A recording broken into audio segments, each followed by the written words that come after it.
एका अशा किल्ल्याची गोष्ट जिथे एका भेटीने इतिहास कायमचा बदलून गेला. हा आहे प्रतापगड. साताऱ्याच्या डोंगर रांगांमध्ये वसलेला प्रतापगड किल्ला म्हणजे छत्रपती शिवाजी महाराजांच्या पराक्रमाचा आणि स्वराज्याचा इतिहासाचा अभिमान आहे. इसवी सन 1656 मध्ये मोरोपंत पिंगळे यांच्या देखरेखीखाली बांधलेला हा किल्ला स्वराज्याच्या संरक्षणासाठी अत्यंत महत्त्वाचा ठरला. इसवी सन 1659 मध्ये इथेच झाली इतिहासातील सर्वात प्रसिद्ध भेट छत्रपती शिवाजी महाराज आणि अफझल खान याची. अफझल खानाच्या कपटाचा अंदाज घेऊन महाराजांनी वाघनखांनी केलेला प्रतिकार मराठा साम्राज्याच्या इतिहासातील सुवर्णक्षण ठरला. आजही प्रतापगडावरती उभं राहिल्यानंतर प्रत्येक दगड जणू महाराजांच्या शौर्याची गाथा सांगतो. महाबळेश्वर क्रॉस केलं आणि विचार केला की महाबळेश्वरला आलोय तर प्रतापगडला जाणं मस्ट आहे, कारण प्रतापगडला येण्यासाठी महाबळेश्वरूनच रोड येतो. जर तुम्ही आलात तर नक्की प्रतापगडाला व्हिजिट करा. आता आम्ही प्रतापगडाच्या जवळ पोहोचलो. एक्झॅक्ट मागे प्रतापगड दिसत असेल. आता आम्ही हॉटेल श्री शिवपार्वती म्हणून हॉटेल आहे, तिथं थालीपीठ खाल्लं. मस्त आहे ना. कसं वाटतंय? एवढं सुंदर थालीपीठ होतं, एकदम गावाकडे चुलीवरती थापलेलं.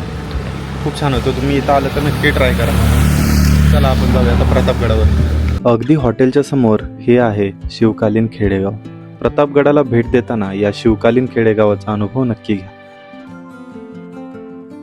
तर फायनली आपण पोचलोय प्रतापगडच्या पायथ्याशी, जिथं आपल्याला पार्किंग करायला गाड्यांना जागा भेटते आणि आपण निघतोय आता प्रतापगडावरती जायला.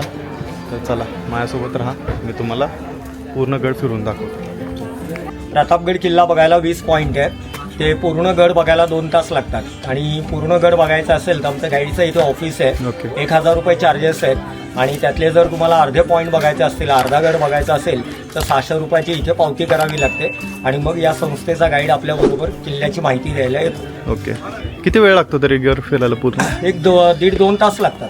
ओके, ठीक आहे. आणि ग्रुपसाठी वगैरे काही डिस्काउंट वगैरे नाही? नाही ना, त्याची इथे पावतीच आहे. पावती आहे म्हणजे ना? एक माणूस असो, 10 असो, 50 असो, जे आहेत ते रसीद आहे त्याची पावती. ठीक आहे. धन्यवाद. धन्यवाद. महाबळेश्वरपासून अवघ्या 21 किलोमीटर अंतरावर सह्याद्रीच्या कुशीत उभा आहे स्वराज्याचा पराक्रमाचा साक्षीदार प्रतापगड.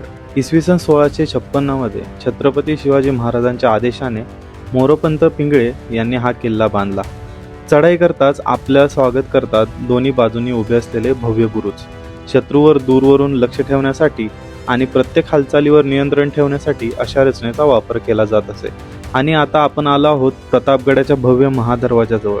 प्रवेशद्वाराजवळ ठेवलेली ही ऐतिहासिक तोफ आणि दोन्ही बाजूंना असलेल्या देवड्या इथेच पहारेकरी 24 तास किल्ल्याचं संरक्षण करत असत. महादरवाजाची बोळंदार रचना अशी होती की शत्रू थेट आत प्रवेश करू शकत नव्हता. जुलै 2025 मध्ये प्रतापगडाचा Maratha military landscape of India या समूह वारसा स्थळाचा भाग म्हणून युनेस्कोच्या जागतिक वारसा यादीत समावेश झाला. झेंडा बुरुज किंवा सूर्य बुरुज या बुरुजाचे 2 टप्पे आहेत. खालचा टप्पा तुलनेने सुरक्षित असून इथून किल्ल्याच्या तटबंदीचं आणि सभोवतालच्या निसर्गाचं सुंदर दर्शन घडतं. यानंतर आणखी काही पायऱ्या चढून आपण पोहोचतो वरच्या बुरुजावर आणि इथून दिसणारं दृश्य अक्षरशः श्वास रोखून धरायला लावतं. 3ही बाजूंनी पसरलेला सह्याद्री, खोल दऱ्या आणि प्रतापगडाचा भव्य परिसर एका नजरेत सामावतो. समोर दिसते अफझल खानाची कबर.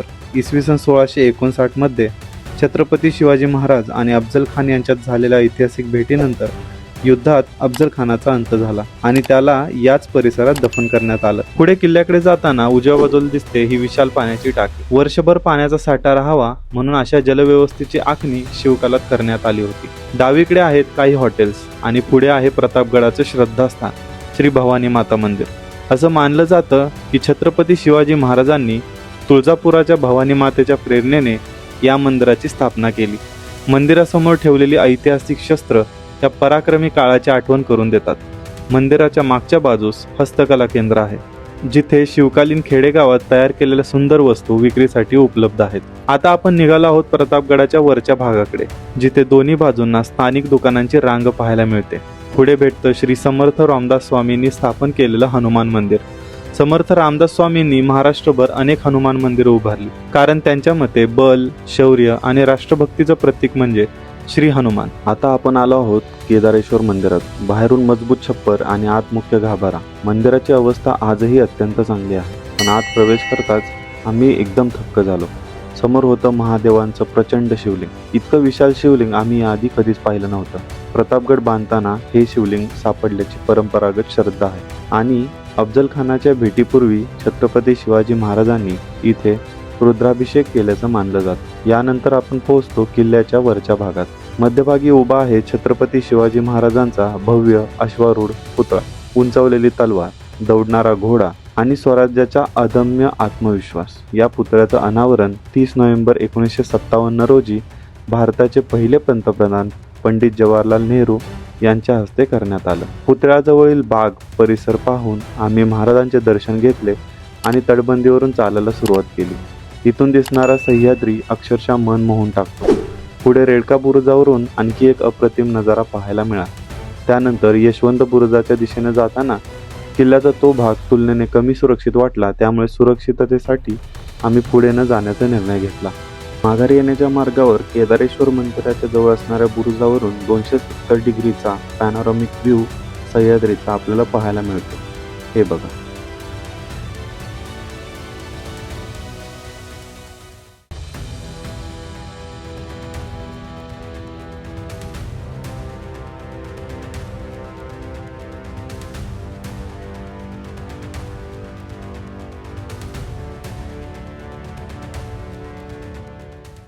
तर आपण गड उतरून खाली निघालो आहे. गड फिरायला 40 ते 45 मिनिट लागले.